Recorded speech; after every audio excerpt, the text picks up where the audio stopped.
পলিনোমিয়ালের MCQ এর জন্য অত্যন্ত গুরুত্বপূর্ণ একটা question. Degree of a constant polynomial জিজ্ঞাসা করে এমসিকিউ এর ক্ষেত্রে, অথবা degree of a zero polynomial. এবার এই দুটো কোয়েশ্চেনের অ্যান্সার স্টুডেন্টরা প্রচন্ড গুলিয়ে ফেলে। এটা মনে রাখবে, degree of a constant polynomial একটু বুঝতে হবে। ডিগ্রি অফ এ কনস্ট্যান্ট পলিনোমিয়ালের অ্যান্সার কি? 0। আর ডিগ্রি অফ এ জিরো পলিনোমিয়ালের অ্যান্সার হয় undefined.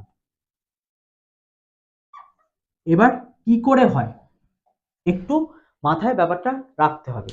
Degree of a constant polynomial, যে কোনো একটা কনস্ট্যান্ট তোমরা নাও, ধরে এক্সাম্পল আমি বলছি, যদি অ্যান্সার বলে এমসিকিউ থাকে তোমরা ডাইরেক্ট করবে।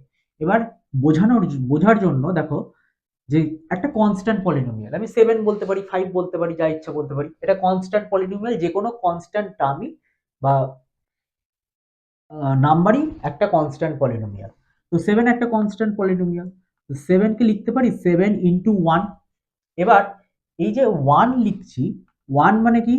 Something to the power 0। এবার এক্স টু দি পাওয়ার আমি 0 লিখছি, তাহলে 7 into x to the power 0। X এর ডিগ্রি তাহলে কত? 0। তাহলে degree of a constant polynomial হয় 0। এটা 5 নাও, 2 নাও, 1 নাও, যা ইচ্ছা নাও না কেন, degree of a constant polynomial 0।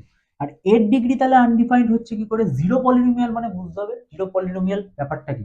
Zero polynomial মানে হচ্ছে 0।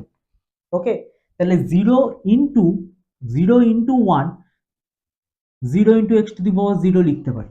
কিন্তু 0-র সাথে 1 ছাড়া যা কিছুই গুণ করি না কেন, দেখো সেটা তো 0ই আসে। এই 2টাকে কি কোনোভাবে ডিফাইন করা যাবে? 0 into x to the power something লিখতে পারবো না। 1 বলে এক্স টু দি পাওয়ার 0 ফরম্যাটে লেখা যাচ্ছিল। 2, 0 ইন্টু 3, 0 ইন্টু -4, যাই বলো না কেন সবই তো 0 হবে। এই কারণের জন্য এই সব জায়গায় কি দিয়ে মাল্টিপল করব? এক্স টু দি পাওয়ার কি হবে? এটা তো আমরা ডিফাইন করতে পারবো না, যা ইচ্ছা 0কে যাই দিয়ে মাল্টিপল করবে 0ই অ্যান্সার আসবে। তো degree of a zero polynomial undefined.